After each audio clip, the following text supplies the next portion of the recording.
Thanks for watching Afternoon Live. You see the majestic Columbia River flow through so many parts of the Pacific Northwest, but there is so much more to this powerful body of water than most people realize. Here to share more, we welcome the co-author of the new book, Big River, Resilience and Renewal in the Columbia Basin, David Moskowitz. Thanks for joining us today. It's my pleasure. This book is so beautiful. The pictures are stunning from every angle. Let's talk about the title first of all. Tell me about the significance of Big River, as many of us refer to it as the Columbia. Yeah, very good. Well, it was an intentional choice. Columbia, the name Columbia River, obviously is a colonial moniker that was added to the river, and Big River reflects translation of a number of the indigenous names that refer to what we commonly think of as the Columbia River. And we wanted to take a broad picture and a different look at this river system, and we thought starting with a different name would help. It was cool to read all the different translations of different groups who are connected to the river and their various terms that they refer to it as, and Big River kind of covers the bases of... Absolutely, and basically it's a huge river. So it is a huge river. Yeah. It covers so much more land than I think a lot of us think of here in Portland. We kind of think the coast through the gorge, but you don't realize just how many miles, and the watershed total, right, is like the size of France or Texas. Sheesh, yep. That's pretty big. So how did you tackle your assignment photography-wise? You had to take so many photos in so many different environments. Yeah, so we wanted to create a snapshot in time of this entire watershed, and we wanted that to reflect all the different kind of human cultural relationships, the geography, the wildlife, and the fish. And so we looked across the watershed to find places that were representative of different geographies and different cultural groups. And then we went out and pieced together the photos to bring not every example of everything out there, but something that really told the story of just how immense and diverse the landscape is. You cover a lot of ground. I mean, literally all the different, from the ice caps all the way underwater. Had you done that much underwater photography before? No, this was my biggest project as far as taking pictures underwater. I only destroyed 2 cameras in the process. Okay, that's not too bad.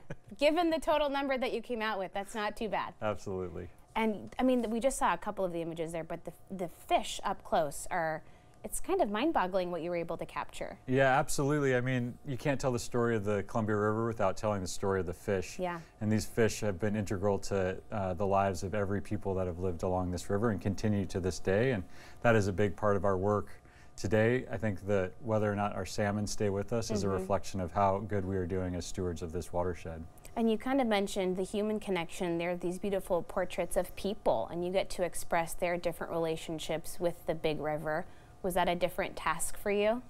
You know, it's the biggest portraiture project I endeavored, and I wanted to create a series of images of people and catch their words and their perspective on the river, and alongside that have images of fish and other wildlife in a similar genre to show that there's all of these different people and creatures that depend on and love this river system. Yeah. How did you and your co-author Eileen tackle this together? She kind of gives more of the narrative, and you have the beautiful, the things that we can see with our eyes. Yeah, absolutely. Well, when I was researching background for this project, I found her book, A River Captured, and I loved her voice and her perspective on things, and so we recruited her for this project, and then together we crafted a vision of the narrative and the photos and the text, which run parallel but not necessarily completely entwined, so you can read the story, you can look at the pictures, and there's all sorts of different stuff going on there. There's so much to learn. I think even if you've lived here your whole life and you maybe have your own connection to the Big River, but you see how many different cultures and ecosystems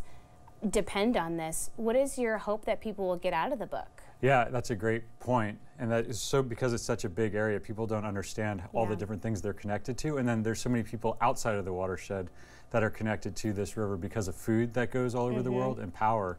And so our goal was to create an opportunity for this larger community to understand all the different ways that we're connected to this river, because there are some big opportunities for us now to think about how we want to steward this river into the future, as far as a treaty being renegotiated and choices around salmon conservation and making sure that there's water for irrigation and power. All these things we need to make decisions about. Lots of implications. Did you have a favorite or maybe most challenging expedition or outing in capturing these photographs for this project?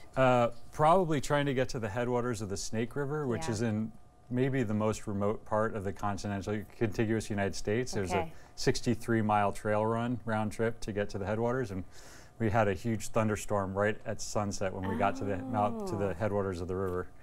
It was quite an exciting adventure. Okay. Yep. I mean, you said it. There's all different kinds of ecosystem, and you really see it all, and you've captured it so beautifully in this book. Thank you so much for stopping by. My pleasure. We will have, the book again is Big River Resilience and Renewal in the Columbia Basin. We'll have more information on our website at katu.com. We'll be right back with more Afternoon Live right after this.